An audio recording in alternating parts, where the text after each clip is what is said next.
আসসালামু আলাইকুম ওয়া রাহমাতুল্লাহি ওয়া বারাকাতুহু। আজকে আমরা আলোচনা করব স্বপ্নে নিজেকে তৃষ্ণার্ত দেখার অর্থ কি, গলা শুকিয়ে যেতে দেখার ব্যাখ্যা কি। সাথে যুক্ত আছি আমি মুফতি জুবাইর বিন ইমাম। আলোচনা বুঝতে সাথেই থাকবেন। এখনো যারা চ্যানেলটি সাবস্ক্রাইব করেননি সাবস্ক্রাইব করতে ভুলবেন না। ভেরিফাই চ্যানেলের ডিসক্রিপশন বক্সে ক্লিক করলে পেজ এবং আইডি আসবে। এটা ছাড়া আলাদা অন্য কোনো পেজ নেই, আইডি নেই, ইমো নেই, হোয়াটসঅ্যাপ নেই, টিকটক নেই। নাম ছবি দেখে বিভ্রান্ত হবেন না। প্রত্যেক ভিডিওতে আলাদা আমি সাবধান করি, সতর্ক করি। সম্মানিত প্রিয় উপস্থিতবৃন্দ,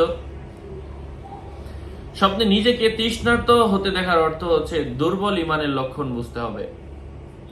যদি কেউ স্বপ্নে দেখে সে তৃষ্ণার্ত, তাই নদী থেকে পানি পান করার ইচ্ছা করলো কিন্তু সে পান করলো না, তাহলে বুঝতে হবে সে দুশ্চিন্তা থেকে মুক্তি পাবে।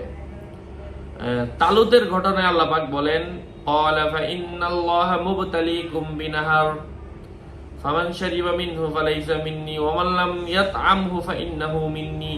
তালুতের ঘটনার মাধ্যমে আল্লাহ পাক পরীক্ষা করলেন, সুতরাং সেই নদী থেকে যে পানি পান করবে সে আমার দলভুক্ত নয়, যে পানি স্বাদ গ্রহণ করবে না সেই আমার দলভুক্ত। যাই হোক, এটা সূরা আল বাকারার 200। কারো মতে যে ব্যক্তি স্বপ্নে ঠান্ডা পানি পান করবে সে হালাল সম্পদ পাবে, এমন কিছু বোঝায়।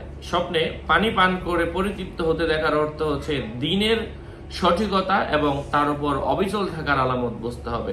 পানি পান করে তৃপ্ত হতে দেখার অর্থ হচ্ছে ফতুয়া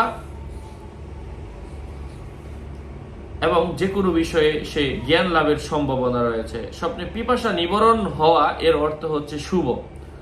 কারো মতে ক্ষুধার্ত দেখার অর্থ হচ্ছে সম্পদ পাবে। কেউ কেউ বলেন স্বপ্নদ্রষ্টাকে খাওয়ার জন্য ডাকতে দেখার অর্থ হচ্ছে অবিলম্বে কোথাও সফর করার সম্ভাবনা রয়েছে। যদি রাতে কোনো পিপাসার্ত মানুষকে ডাকতে দেখে এর অর্থ হচ্ছে তার পরিবার থেকে দুঃখ কষ্ট দূর হওয়ার সম্ভাবনা রয়েছে।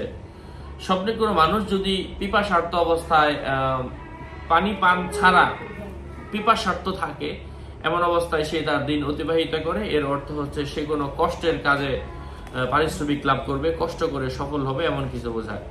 আশা করছি বুঝতে পেরেছেন। আরো আপডেট পেতে সাথেই থাকবেন। সকলের মঙ্গল কামনা করে এখানেই শেষ করছি। দেখা হবে অন্য কোনো ভিডিওতে। আসসালামু আলাইকুম ওয়া রাহমাতুল্লাহি ওয়া বারাকাতুহু।